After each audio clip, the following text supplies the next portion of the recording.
everyone. Welcome to the TheCivShow podcast, where we suck so you don't have to. I'm your host, MoySauce. Razing Zozo. Nystagmus. I almost forgot our intro. Did you hear the hesitation? No, it flowed. If you hadn't mentioned it now, Yeah. I would have totally been okay with it and wouldn't be second guessing whether or not you're good at doing intros. I didn't say welcome to another episode of the TheCivShow podcast. I just said welcome to the Civ. Man. Well, you know what? We just lost half our audience, man. Half our audience was I told you, consistency, Moy. We need to provide consistency. Sorry, everybody. I had a TheCivShow's canceled. I had a weird dream last night where, for whatever reason, we were doing a live podcast in front of us, like an audience. Okay.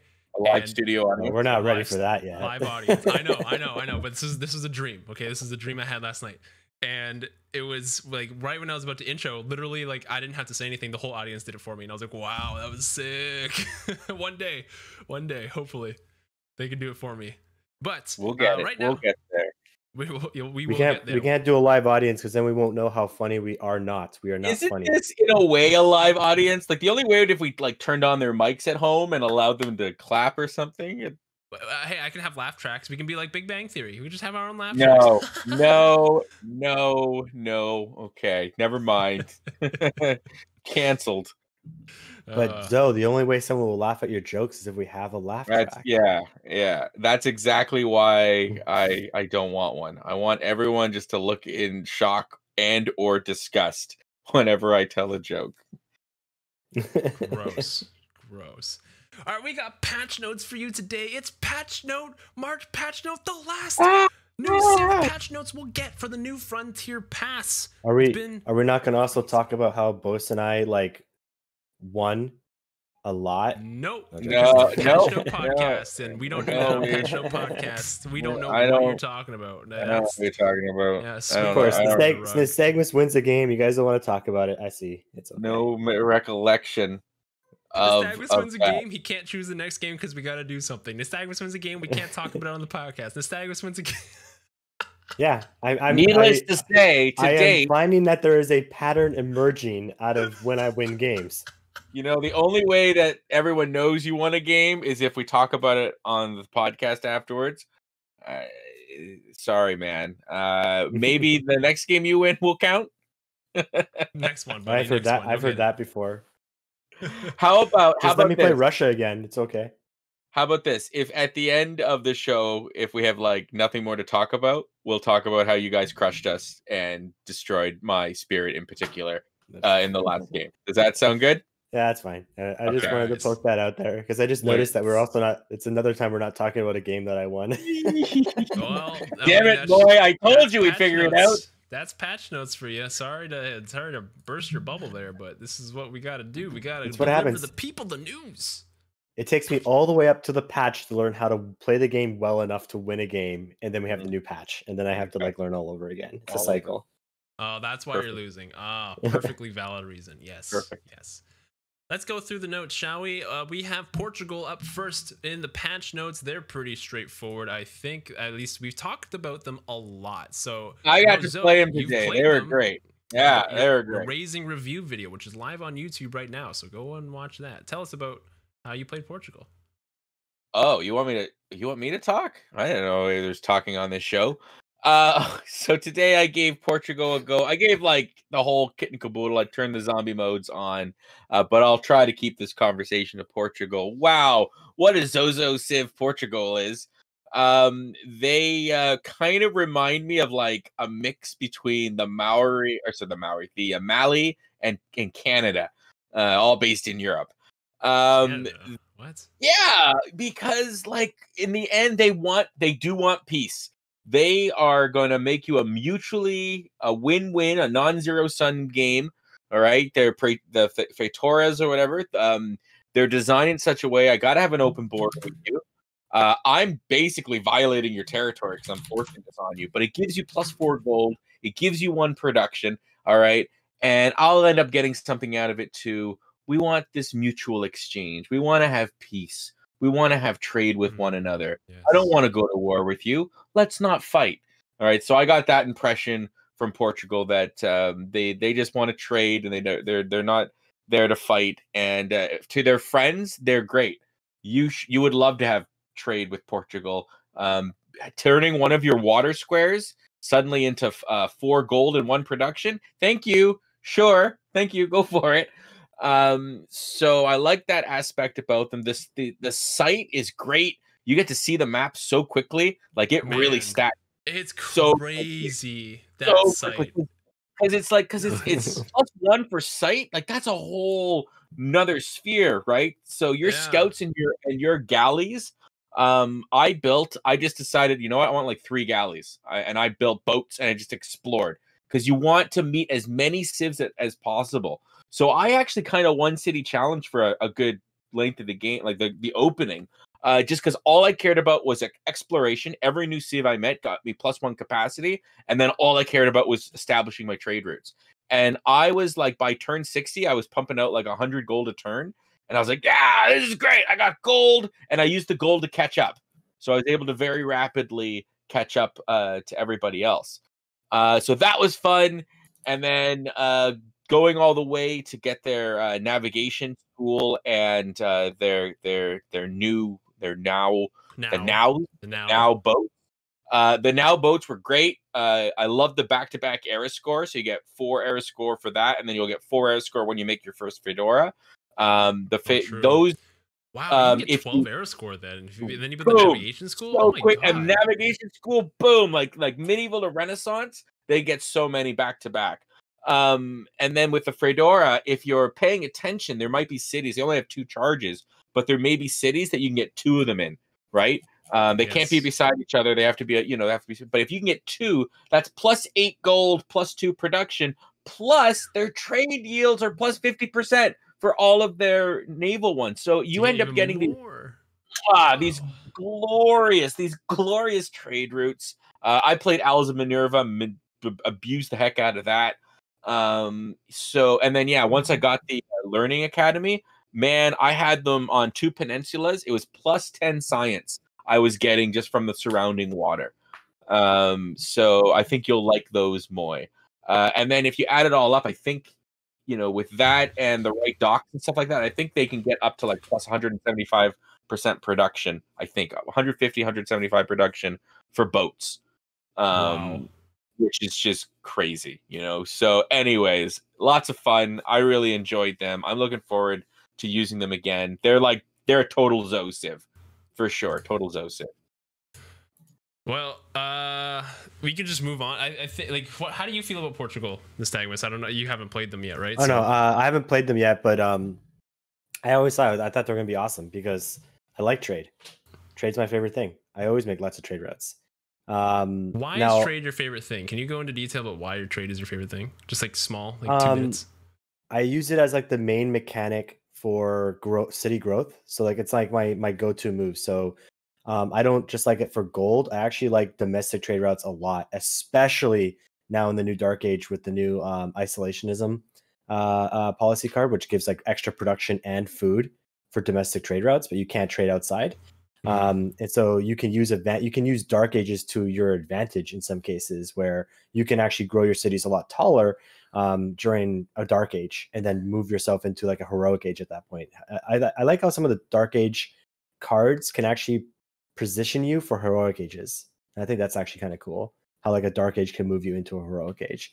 And so I like trade for that reason. I also just like roads. I will purposely make trade routes so that all my cities are connected by roads just for the first trade route, just so that happens, so that units move faster throughout my empire. And so I just like those mechanics, not even for the gold, just for making roads, for growth of cities. And also I use them kind of as low-key spies, a little bit, get diplomatic vision in those areas.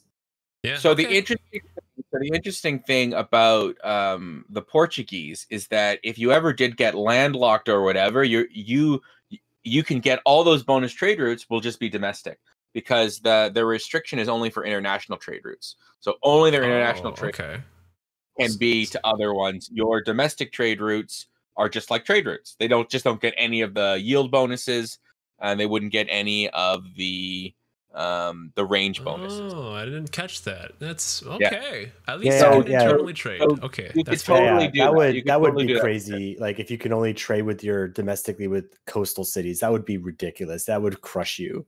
Well, I thought Yeah. that If was you were their Portugal. bad, like their crutch was like they have to trade on the water. Like you That's not a cannot. crutch. That's someone breaking your kneecaps. That's what it is. Yeah, and what happens when you do that? You go on crutches. Okay, so That's you also know. basically saying that that the Portuguese are mermaids and they can't go on land. You got to stay by the water. You know, there's no reason why. Yeah, domestically, go for it. But yeah, you could be in a situation where you are in big trouble. Obviously, you don't play Portuguese on certain maps, right? Right, like Pangea. I can tell you a little bit about Pangea. that. Yeah. Like, Oh, yeah, so They probably have a wouldn't- start sorry. bias, right, for coasts. So you maybe just got unlucky. they do. What Nystagmus? Oh no, I would say like the worst one would be Highlands, right? At least like- Highlands does have big lakes in it. I find. But I mean that would be hard too. But I think Highlands is actually the worst now that you think about it. Because even with those lakes, It's pretty bad. you're not like you. That means that Portugal has to build there, and then another civ has to build on the same lake in order for the trade. I played on Pangea because I was first thought Pangea would be the worst map for them, and I think I was on like turns 50 or 60. I had one city, I had one trade route, and I couldn't send it anywhere. Just it was stuck. I couldn't find. The amount of scouting I did though was insane. So the +1 site is absolutely bonkers. People are gonna sleep on that, man. You can find so much information about the map with that +1 site. It's insane. But I built a boat. I was going all along the coastlines. Couldn't find any coastal civs. It was kind of unfortunate. I imagine later in the game when the map fills out, there will eventually be coastal cities, and eventually you'll be able to trade with those coastal cities. So even if you play Pangea, I think their trade routes are good enough where you can just catch up eventually with your increased science yields from your trades, your increased culture yields from trades, your increased gold from trades. From gold, you can purchase all the buildings from in your districts. Like I think Portugal's like I think they're broken. I'll say it. I don't think they're broken. I don't think any No? civ is broken. But You don't If I think had a original nickel gold for I every collection single was broken? time we Okay. said that, and then the Civ ended up not being broken at all. yeah, I will say that Might like be I fine. do hear what you're saying, and I think that there are combos that especially team combos that will be broken. So for instance, if you're the Mali, I think the Mali have if you trade with them, you get gold. The city that is trading with you, no, are they not? No. I think they are. Okay, Egypt- there are Egypt gets civs. that. Okay, Egypt. So Egypt, for Yeah. instance. Okay, so Yeah. there are civs that they give you something for trading with them. Okay, this 50% bonus will break that. That now you're getting like, whoa. So Egypt's giving me 4, now they're giving me 6, and now maybe I'm doing this other thing that's going up. So I could see some weird synergies that way. I don't think it's broken though. Like Okay, no, that's fair. they restricted it by having that you have to do it over water. That is a Mhm. restriction. If I control your water, okay, you're in trouble. If true. I have a powerful navy and I'm embargoing you, I'm not letting your traders go, you're in trouble. Norway. So Norway's like the arch Norway, nemesis of Portugal. Yep. Yeah. so you do want to control the waves, and the funny thing is, when you look at them beyond when they get their nows, there's nothing really early on, right? Yeah, there's nothing really early on that is helping them with their navy. So they don't get an early boat. So they have to get their nows, and so there's risk involved here.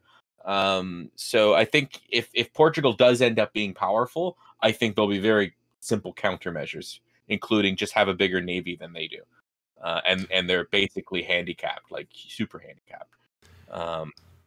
So let's move to Zombies Defense game mode. I am so excited for this. But Zoe, tell us about how your experience was with the Zombies mode.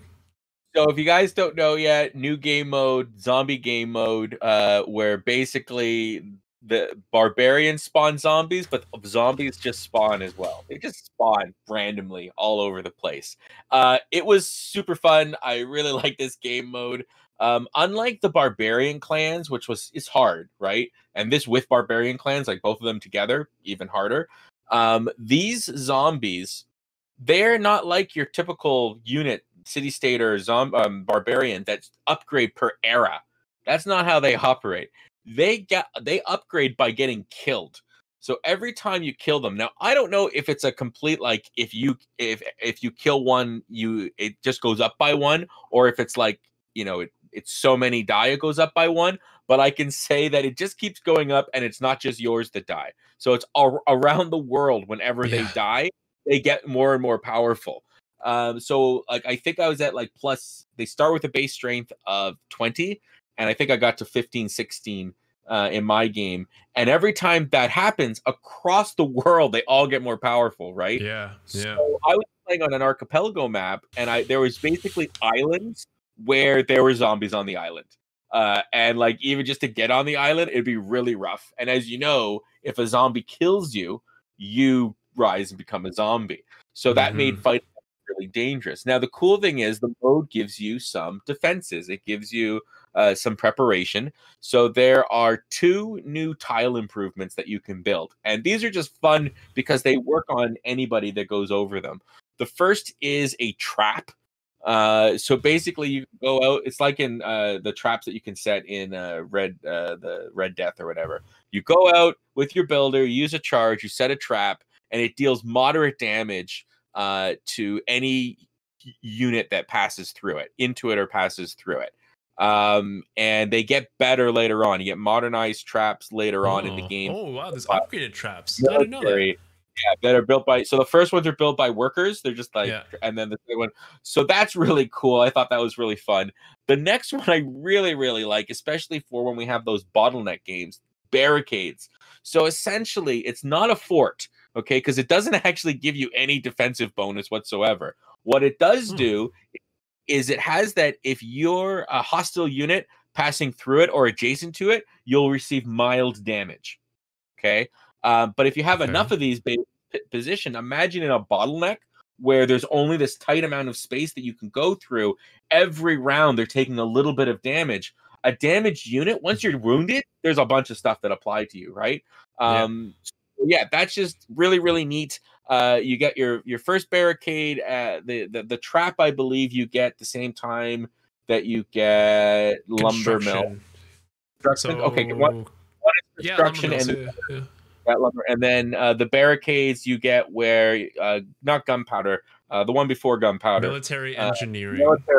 Military engineering. So yeah, build a charge to build, super fun.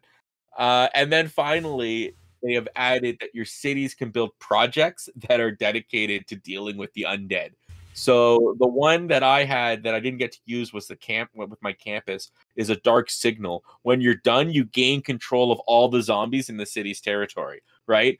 So that lasts for 30 turns. Now, I don't know. I hope that it's yet you gain control and you can send them elsewhere, but they don't count as yours, so it doesn't declare war. I would love it if that's the case. It's probably not the case. So no. So there's a way around it. So I was watching the dev stream and a little bit, and you kind of caught a sneak peek as well in the first look video. So they are yours. They're yours, and you can send them to another enemy territory. If you don't have open borders, that's fine. You just send them right outside, and then you can release the control of the zombies before the timer at any time. So when you release them, they're barbarians again, and so then they can go in and do their thing. That is so much fun. Okay, yes, so I know, right? Here's where I think some things could be broken. Okay, if we're coordinating, because the next one I didn't get to do this is the city center spy action. So you can actually have your spy do a zombie infestation where upon completion has a chance to spawn 1 zombie per work tile in the target tile. So if it's a population 10, that's 10 zombies. So what if we work something out, me and Moy, where he'll trigger the zombies on me, and then I'll perfectly time a dark signal to take control of all of them and send them somewhere else. Okay, so that to me is super fun. Like it's like we can play ball with, and maybe we'll have a TheCivShow challenge where we have to do that, send them over, and then keep passing it around as much as we can. Anyways, I just gotta say this game mode is so much. Even though it is hokey magic. Don't get me wrong. It is magic in Civ. super fun, and I'm looking forward to us playing it. Did you happen to play any of the civs that? Because it also says that existing infrastructure has been updated for zombie defense. So like the fort, the Roman fort, the Great Wall, vampire castles, Maori's Pa, and the Alcazar. Any idea of, like, it doesn't specify, but it just says that they also provide additional options for zombie defenses. I think the Great Wall would act as the barricade, but it also gives the bonuses that the Great Wall gives. So that's my guess. I think that's what I understood. What Carl said on the stream as well, and on the dev stream. I think that's what he said, is that the Great Wall is basically a barricade, but just better, because I think it still gives the same yields. And it says it here, yeah, that the existing civilization infrastructure has been updated. Zombie defenses, so forts, Roman forts, Great Wall, vampire castle, and Maori. So it provides, so now you get a barricade. Yeah, or like if it's like a fort or an Alcazar, maybe that's the same as a trap. That's my guess. Like yeah. Anyway, that's pretty neat, though. That's pretty neat. But it says fort as well, so that means if you just make a fort, you're getting fort, so which makes sense, right? Why not? Zombies are fun, and I think we're gonna have fun with them. Nystagmus, why don't you take us through the new world wonders that have been introduced in this pack? Yeah, so the two of them, one is the Torre de Belém.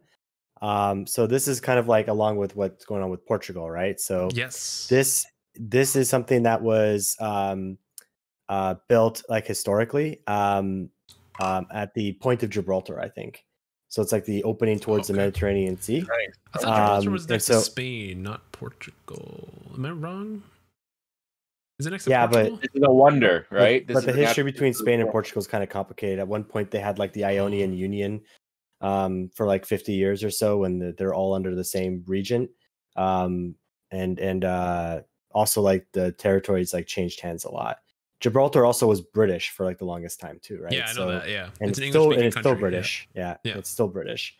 And so that it's kind of but it's a trade. I think it's not because it was controlled by Portugal, but just because it's something to do with trade, right? Like that's the reason why it was selected.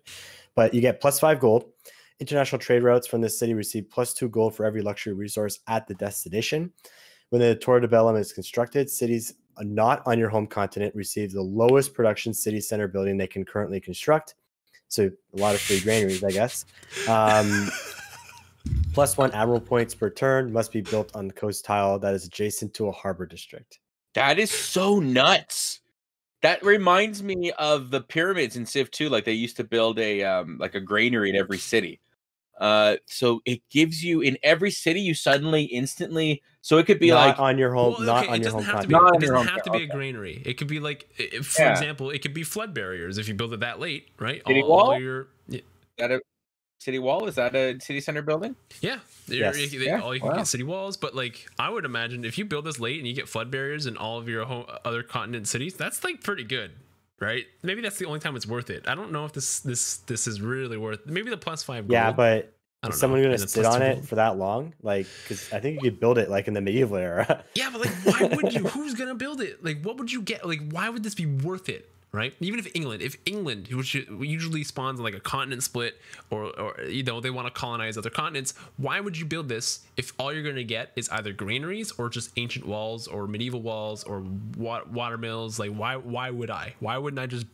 Well, if you're Portugal, international trade routes, it would completely turbocharge those. +2, yeah. +2 gold for every luxury resource at the destination. So that could be so it's +3 for every luxury resource for Portugal, and then if they get 2, it's +6.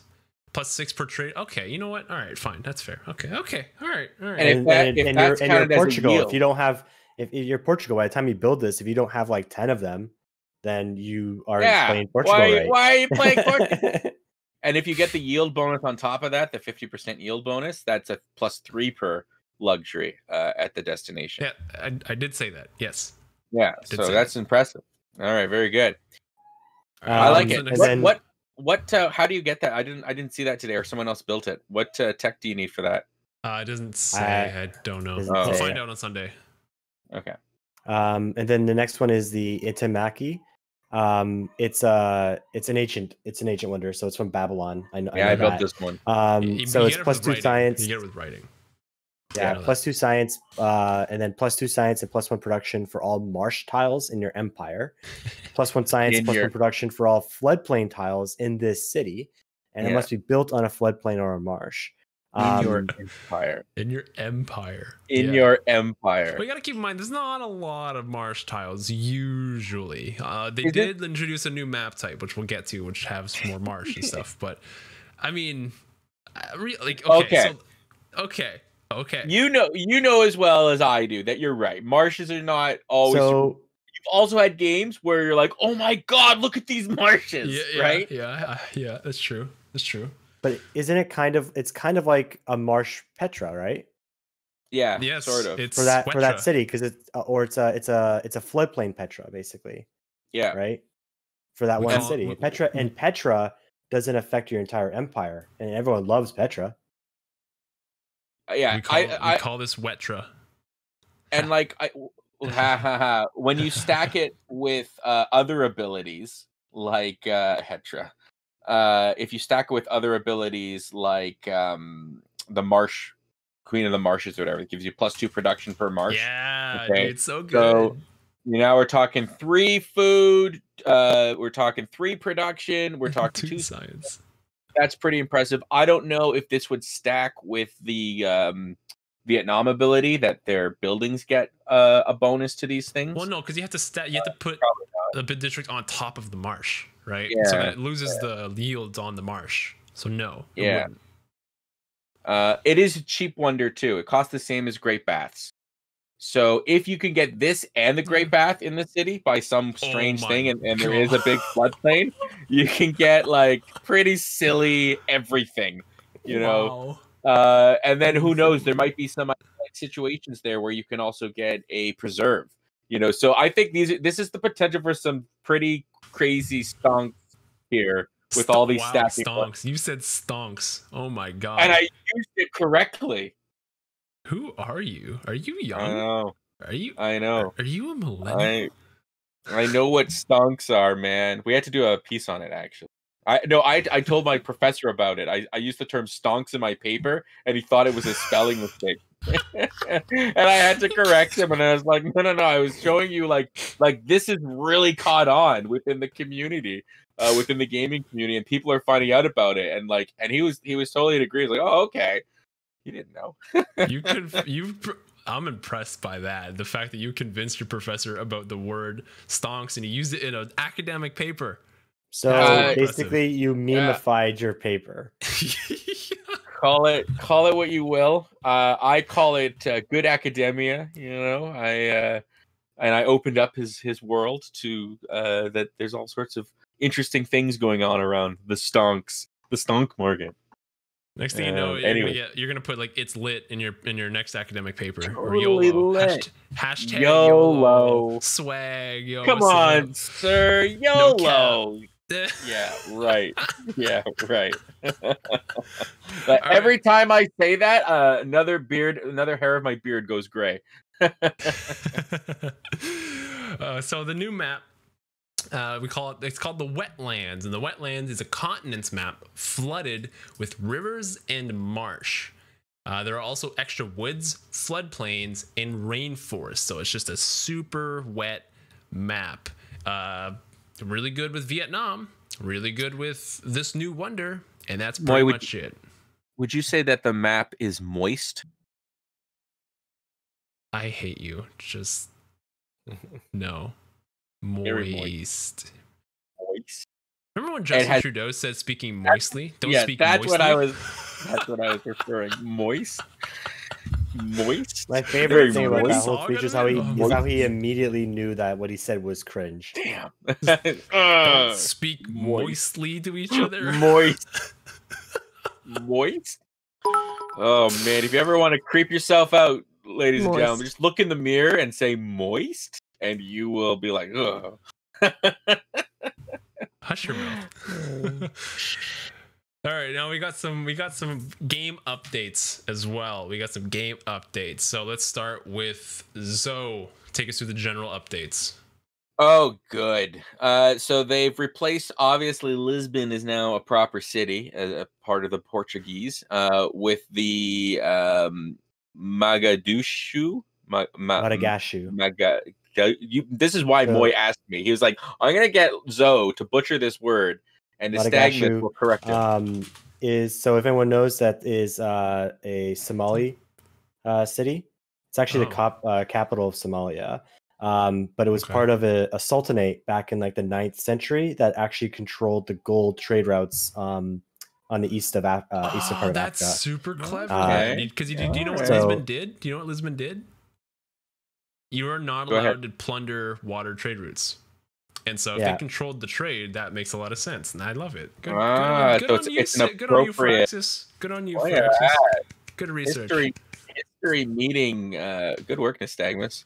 Well, that's why I butchered that name, was so Nystagmus would jump in there.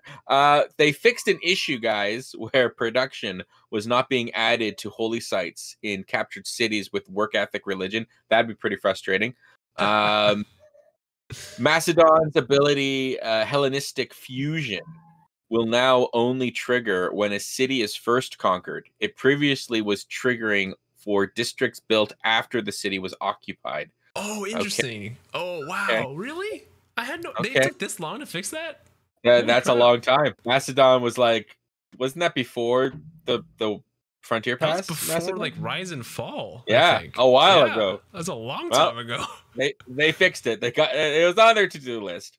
And then, of course, they fixed the incorrect yields for the Cliffs of Dover in certain tool picks. What, did it go back to normal, Carl? And tool tips. It just means that, like, when you read it, it reads the right yields. The game had the right yields, but now you can read the right yields. Oh, I guess we can't go back. Carl's warning about not talking about the Cliffs of Dover. You made us talk about it again, man. Sorry. We had to break that Carl covenant. wrote these patch notes, obviously. He wrote them word by word. He knew. Yeah, word obviously. He knew we'd be reading them. You know what you did. Nystagmus, take us through the Babylon Pack updates. So Babylon Pack. So tourism for all heroic relics is now 6, was 10. So that's a 40% decrease. I guess they found that was pretty powerful. Well, do you remember when Boast won in 41 turns because of heroic relics? Like, come on, man. Yeah. It's a little ridiculous. So this will touch Moy's heart right here. So they fixed an issue where Questing Knight's combat strength would increase after the player banned Steras. Hallelujah. So now they won't become like crazy strong. No, I mean you with Babylon, they're so crazy strong. So like what, dude? We one shot an ancient walled city. It was freaking nuts, man. I one shotted at all his cities. Fixed an issue where a hero could not be recalled with faith when a free city was recaptured. And then I didn't know about this one, but that would be kind of crazy. Fixed an issue where Mulan was able to attack land units while embarked. Dude, I could have used that on Zoe during a Maori game. Oh my god! Oh my god! I had no idea. I could have done that the whole time. Whole time. Wow. Dang. The whole time, Moy. Would you have though, Moy? Would you have exploited that? Would you have? I wouldn't have thought that was a bug, and I thought that would be a feature, so I would have probably done it. Yeah. Of course. Like, just use those heroes. She's a hero. It's meant to do this. Come on, she's special. She's supposed to be really good. 100% I would have done it. No, like, come on. I'm not a scumbag, but I legitimately would have thought that would be a feature, not a bug. I'm not a scumbag, but it was aliens. Okay, I get you. Go ahead. Okay. So with Kublai Khan of Vietnam Pack, the industry bonuses are now displayed on product tooltips when creating a trade in the deal menu. Cool. So that now you're more clear of what you're trading. Oh, here we go. Here we go, boys. Are you ready for this one? Fixed an issue causing larger than intended tourism. Rewards from monopolized rewards. We did it. Good. We did it. It was yes. Because they didn't do it, they missed it, and then they watched the show and they're like, "Oh, the Civ Show's right."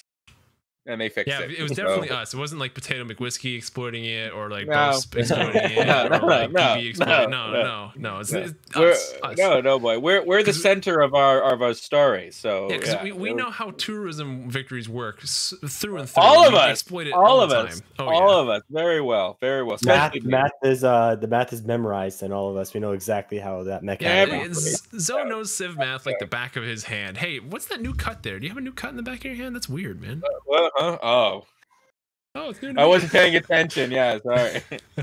It's magic, though, right? That's how it works. Magic. It's just magic. Magic. Fixed an issue where products could be created from pillaged corporations. Good call there. That's a good exploit. Yeah, I know. Fixed an issue where the corporation name would be missing when making a deal with the AI. Fixed an issue where housing would not be displayed when placing the preserve district. I had this all the time, and I actually thought it was like, do I only get housing when I place it on a breathtaking tile, or like do I always get the housing? I couldn't figure it out, and maybe now it's fixed, and maybe now I can figure it out. And then lastly, fix an issue where corporation product ownership was not always being properly assigned. If no custom name is used for a corporation, a generic name will be used. Ah, who doesn't want to name their corporation though? Why would you not want to name your corporation? Not everybody names their vampires after Zoe, and not everybody names their corporations after Moy. I don't know. I'm not naming my vampire after you. I'm just putting you in the game. Just like your soul, Moy. into the game as its correct being, just transporting your soul. I get it. Hey, I'm flattered, man. I'm flattered. Thank you. All right, this is a lot, so maybe we'll split this in half. But Zoe, take us through the first half of the Barbarian Clans changes. All right, so we've got that Sumeria's unique ability, Epic Quest, has been updated for Barbarian Clans gameplay. Okay, I could see that being problematic. When you disperse a Barbarian outpost, you receive a tribal village reward in addition to the usual experience points. Pay half the usual cost to levy city-state units. What? Okay, that's interesting. What? Pay half the usual. So they must have watched the Merchants of Venice and was like, "That is just too hard." Whoa. Can you pair? Are these linked? Are they linked? No. Can you pair that up with Foreign Ministry? Can you pay a quarter of the price to levy these units? Oh my dude! Imagine getting like 400 military strength for 80 gold. Are you kidding? That's crazy. Because I gotta know. Dude, what? Okay, so my question is that for that, like, pay half the usual cost for levy city. Is that connected to Sumeria's ability? Yes. Okay, that's specifically okay. Yeah, so I think that would be a quarter. So Sumeria is better with Barbarian Clans. Sumeria is better with Heroes and Legends as well, because I think they have like more lifespan or something like that with Sumeria. I gotta play Sumeria. I gotta make a video out of this. I have to. All right. All right. Sorry. Go on. No, man. I'm excited for you. Clan conversion info now appears in the treat with clan UI, whatever that thank is. God. So like when you click on the barb camp, the screen that comes up, now you can see the progress on that screen. Oh, okay. I get you. Improved naval clan priority to focus on creating more naval units when located on small land masses. Okay, that's good. Okay. Otherwise, it's like, what are you doing? A civilization that is currently selected as an insight target will no longer appear on the insight drop-down menu. So I guess you don't can't just stack. Like, go to Zoe, go to Zoe, go to Zoe, go to Zoe, go to Zoe, go to Zoe. All the time. That spawns more units. Dang. Poor Moy. That's why they were bugging me that day. Okay. Added tooltip info about city-state conversion, disable status on clan banner, and in treat with clan UI. Fixed an issue. Okay. Go ahead. Okay. Fixed an issue where barbarian bribe indications were remaining on unit flags after the bribe had expired. Okay, that's good. I don't know what that means. So I guess after the bribe had expired, the flag would stay on, and they'd start attacking you anyways, and you'd be like, "Well, what the hell? The flag is still on." Oh, I've never bribed them. That's why I If don't I- know that. Okay. If I remember Okay. right. And then here I'll read this last one. I'll pass it to Nystagmus. Fixed an issue where the ESC key, the escape key, would not close the treat of clan Dude, UI. thank the Lord. Me and somebody else both mentioned this particular thing and said this is the best part of this patch. Have you ever? How do you escape menus like a trade screen? Do you hit escape or do you hit the X? Yeah, escape. Yeah, it's the fastest way. Right. So you never noticed that when you're like clicking on a barbarian camp and you hit escape, it just takes you to the main menu. Oh my god. No, I didn't notice. I might, because with a camp, I might just exit when I'm facing like a full screen. I just want to get through everything and I'll hit escape. So I I hit hadn't noticed escape that. to get out of everything. So this bothered the heck out of me. So yesterday on the Merchant of Venice challenge, I was hitting escape out of everything, and every time it'd bring up the main menu. I'm like, please fix this. I'm like, please fix this. And they did. I love it. Thank you, Carl. Based Carl. You're the best.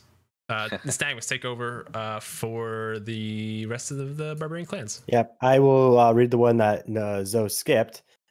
Fixed an issue where notification icon for the bribe function would not display the correct icon. Okay, I never had that. I've never bribed a camp, like I said. So, fixed an issue where duplicate civilizations would be indistinguishable on the Incite drop-down menu. I never thought about that. Wow. Yeah. Fix an issue where hired units would sometimes spawn within the barbarian outpost. I had a very similar issue to this. It was weird as heck. So I bought. This is gonna be weird to imagine. I bought a caravel from a barbarian encampment. I thought it would spawn in my city, first of all. It didn't. I'm like, oh, cool. Maybe it just takes one of their units and that's your spawn location. I'm like, I've never had that before, but sure, whatever. I've never hired a boat before. Then I realized that the boat was in we'll just say a lake. It was in a lake and I couldn't leave. And there was no way for the barbarian encampment to like get in, to build a boat where I got it. So I'm like, how the hell did I get a boat in a lake?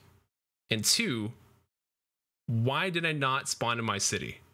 It bothered the heck out of me, and I think this might be related to it. So, thank you, Carl. I think they were listening to you, Moy. You in particular.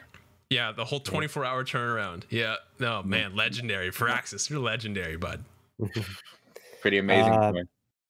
Fix an issue where a defender unit would fail to spawn on a barbarian outpost during the barbarian player's turn after being raided. Okay.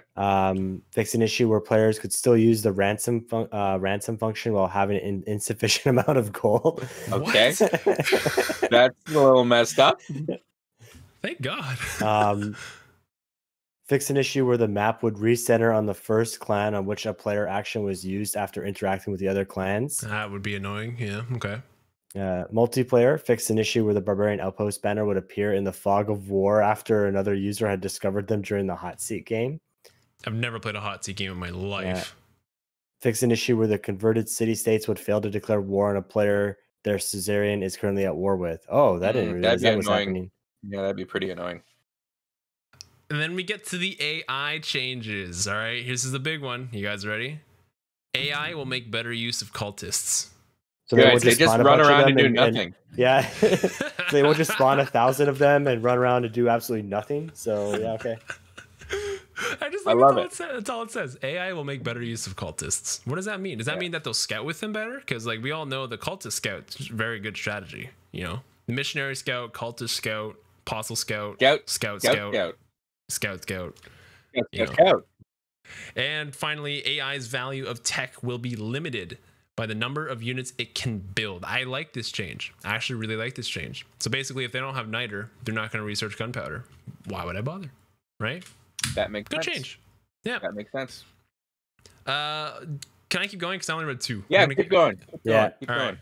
They added new icons for the new leader selection pool so that you can help differentiate them. I noticed this. Now they're called Pool 1 and Pool 2. You see a big number 1 and a big number 2. So now we can't mess that up, right? Yeah. When we're picking our pools. Looking at you, Nystagmus. I didn't screw anything up. I didn't know what you're talking about. I don't know. Added warning tooltips for choosing similar Civ jersey colors to single player. Oh, awesome. Thank God, because you get this in multiplayer all the time. Like, oh, you guys have similar colors. You should probably change. So in single player, they added that. So that's really nice. In the base game, they fixed an issue where the player would not be able to trade great works or relics in the deal menu. I think I heard that issue a couple times from Sharks. Where there's a little X and it wouldn't let you trade it. Yeah. Or that it wouldn't just appear. We've never had this issue before because we don't get end screens. Fixed an issue where the replay button would no longer function when the player returned to the victory or defeat screen after viewing the history timeline during gameplay. Never had that bug. I don't think we ever will. Zo, why don't you take over from there? Sure. Fixed tooltip info showing per turn resource info when adding a city resource to a trade deal. Resource info. Oh, that'd be a big one. Hold on. When adding a city with resources to a trade deal. Oh, so like basically, if I wanted to trade a city, it also puts on the luxuries that the city owns. Yeah, I thought it already did that. But okay, if it did, I think it's the per turn resource info. So maybe it gives you like everything, like how much gold tells does you the the city make yields per and turn, stuff. Yeah, how much science does the city make per turn. Oh, Cheers. wow! Yeah, that's neat. That's huge. Oh, that's awesome. Okay, cool. Fixed an issue where leader quotes played from the Civlopedia would continue after the Civlopedia was closed. That'd be pretty annoying. Like, no, I'm done. Shut up. I am finishing my lines. Oh my goodness, Sean Bean. Fixed an issue where the city recommendation tooltip would appear when the player hovers over the recommended builder improvement icon that were on the same tile as the recommended settlement icon. So basically, so like, you should build here, but you should settle here, but you should build here, but you should settle here, but you should build here, but you should settle here. That's fighting. You're both beautiful.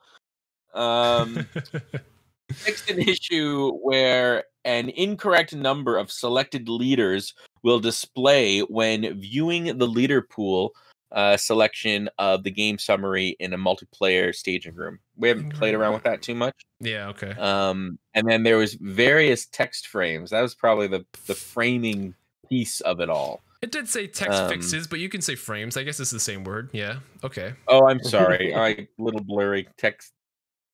I'm old, Moy. You know, I don't have my glasses. Bud. Yeah, I better get some glasses.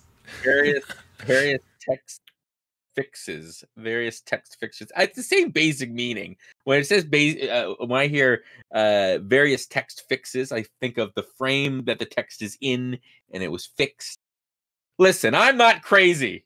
Yeah, go ahead, okay. Nystagmus. Tell us about aliens. Let's skip the multiplayer and skip the crashes. I think those are not really super important. No, the crashes were really important. All right, go through the crashes then, my guy. You want to go through the crashes? Go through the crashes. I'm not going to stop you. You know why? Because I don't know if you guys noticed, but my game when I was practicing off screen a lot with single player was crashing almost every single time I played it. Oh, okay. I've never had that. I rarely get a crash. Let the man speak, Moy.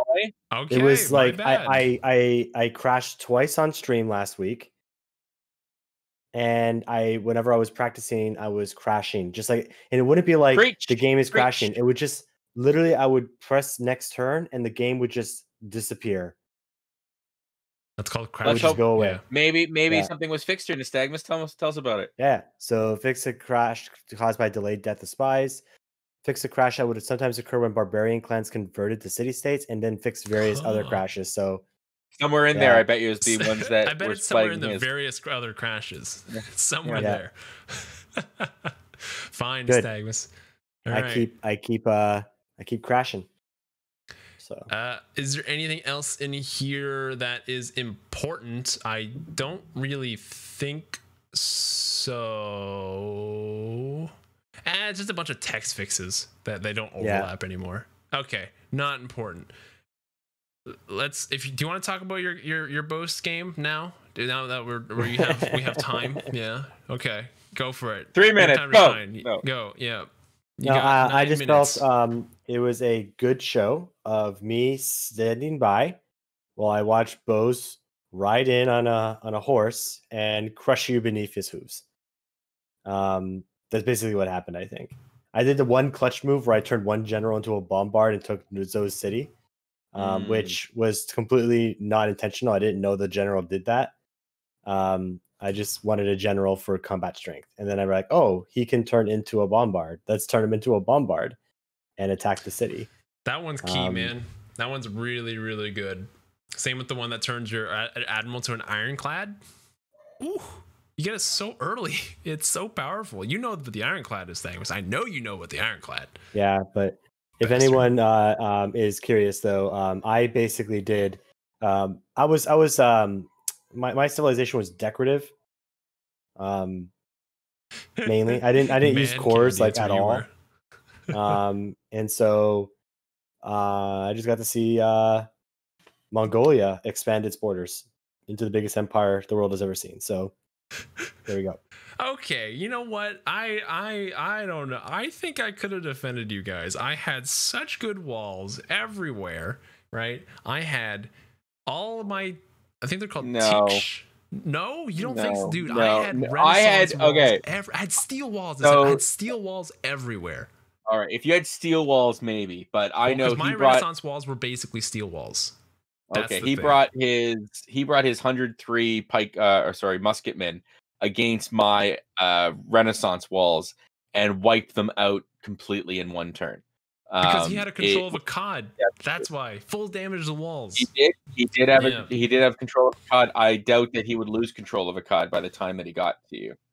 No way. You know how many diplomatic points I was earning? Oh my god. It was crazy. I don't think so.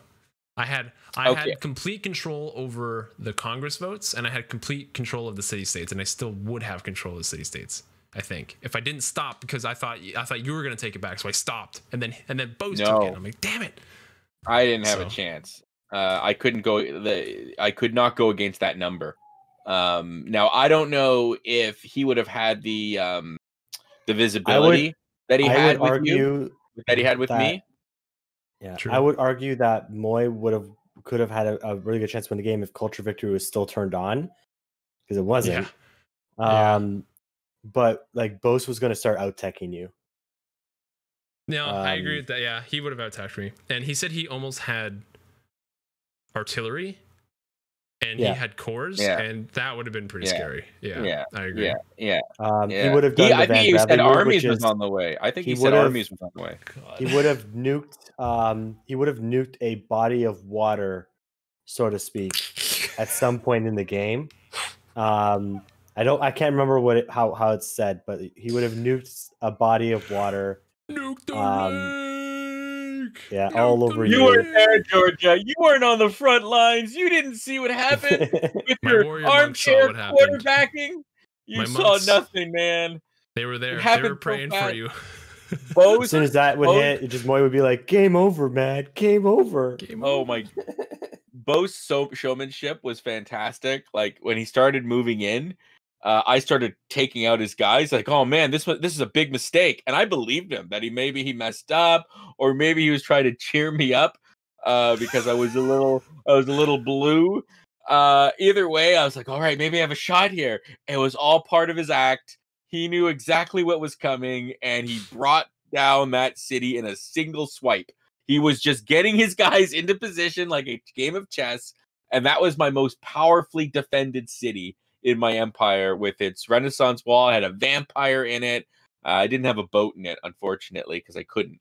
And yeah, it was devastating, Moy. Maybe you could have lasted a little bit, but maybe not.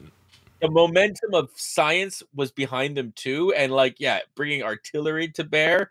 No, even your steel walls are not gonna be hit by take that. And with Arcad, he's just attacking them directly either way. So I think it was definitely you could have put up a fight, but we would have basically been playing for the next 2 hours where You know, Yeah, I would and have just been sitting here twiddling my thumb. and that's where I felt bad. I'm like, you know what? Like, there's no point in kind of dragging this on when one person's eliminated, and I just kind of, I'm gonna sit here in defense and just wait. Like, that's not fun. And so, for the sake of just keeping things interesting, I was like, yeah, okay, let's It would have start been like a new the one. craziest slog. Like it would have been like Yeah, I agree. the 'cause I Especially don't know, given the man, mountain range warrior that monks are pretty strong, but I got Don't remind me, man. uh, I was a huge mistake. I don't know why yeah, I took we're it. not strong. The warrior monks are coming, and then like, unfortunately, me and Moy were just not coordinated that entire game. Over like error after error after error. Like critically, I need this resource. Moy's on it. I just spent the last of my gold to get these to levy this city state. Moy took it from me. You would have lost it anyway. Doesn't matter. All right. I would have had a few turns to take some shots. It was just back to back. Just me and Moy. We couldn't work it out. Maybe if it was reversed, if Georgia was in front and the Maya were in the back, I think that would have been. No, but I think I would have crumbled on that first war. I think that's where Maya was really shining. Your archers were doing amazing work. I don't know if I could have held that. To tie this all into the Big Bang Theory. What I felt like was, did anyone? I know you guys didn't really watch the show, but the guys in the show like to play paintball, right? And they found out that what's Katie Kuko's character's name? Penny is like really good at it, right? So like they're coming up with a plan, and this is how I felt. I felt like all the other guys. Okay, guys, Sheldon, you guys all go up here, and you go over there, and then we'll all have a great view when Penny runs out and slaughters everybody. That's how I felt. I just felt like I had a good view of just Bose just slaughtering you guys. I was just like, okay. It was an efficient murder. We chose wrong. We should have banned Mongolia. Like it wasn't even on your map. I liked our bans. I liked our bans. It was I would have banned Byzantium. I'd do it again. And who else we banned? Macedonia, I think. Macedonia. I don't think Macedonia was I don't think they're that scary. I don't think it's because you haven't played against them in a long time. Maybe. Yeah, it could be. They're scary. Either way, so we concluded the game and we started a new one. So we're gonna do a best of 2 out of 3 for our cat and mouse game. So me and Moy are now the attackers. They're the defenders, but they chose like Germany was one of the civs they picked. And I'm like, that's not a defensive civ. That's just like a great civ. So we'll see how that goes. We'll see how that great civ means great defense too, right? Like, well, I don't think we chose like I have Byzantium, so like that's a pretty aggressive. But Moy went with Eleanor of England, I think. Yeah, English so Eleanor. Let's go. Like, yeah, I'm sure it's gonna be super useful. Him taking Eleanor, and then just you. Bose is Vietnam. Hey, who did Bose get again? Vietnam. Oh yeah, that's gonna be problematic. Yeah, that's gonna be problematic. I'm gonna take over Vietnam without having to go through his defensive structures. That's the thing.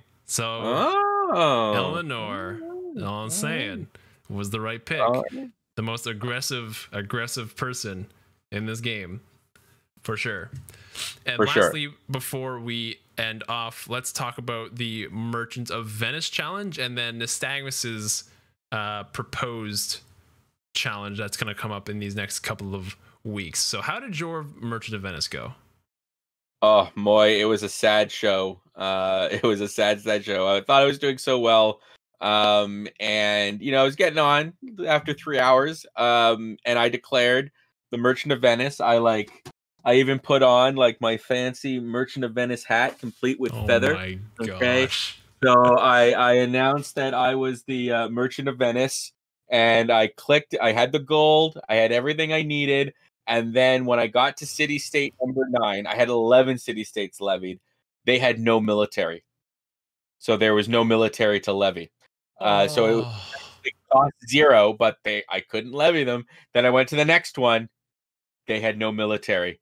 It was at cost 0 as well. So I took off my feathered hat in shame and bowed my head down, and I was defeated by my own challenge because I didn't think a good Merchant of Venice has to make sure there's troops to levy before it goes and levies them.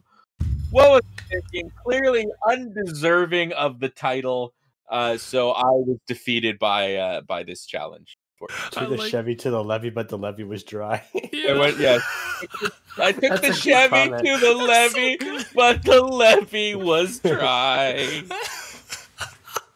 City states were drinking whiskey and wine. That's up there. That's up there with catapult. That's up there Yeah, with the catapult. that's a good For one. sure. That's a good one. How did yours go? Mine went very poorly as well. I got to the new island. I'm like, wow, there's so much space here. Let me scout around. I scout around. There's barbs everywhere. I'm like, oh crap. So one scout dies. Oh crap. Okay, I have a ton of money. Let's buy 3 more scouts. Buy 3 more scouts. They all go. They all die. Crap. Okay. What do I do? Since Dramatic Ages was on, I slot in Evangelists, Exodus of Evangelists, so that my missionaries have more movement. I'm like, okay. I saw Vector Cat do this with Georgia, and so I thought this was a great idea too.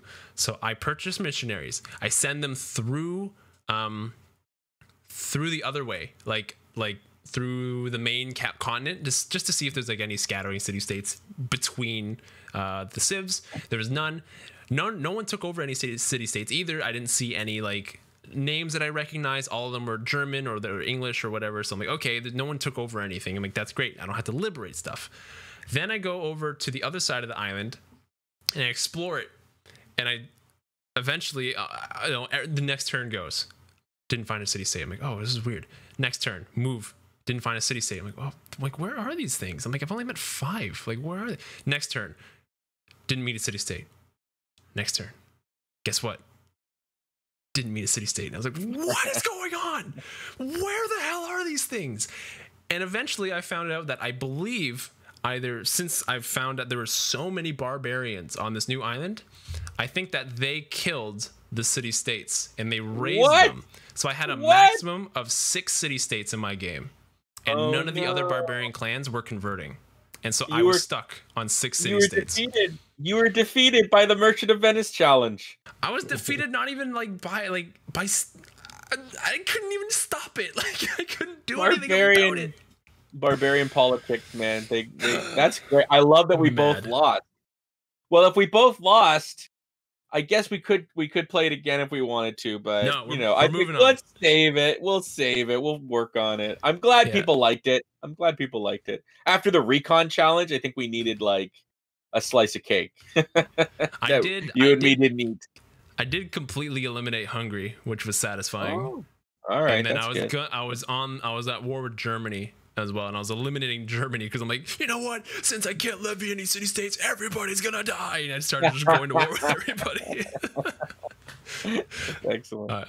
So Nystagmus, tell us about your challenge that you're gonna challenge us this week. I'm gonna challenge you guys. I'm gonna call it passive aggressive.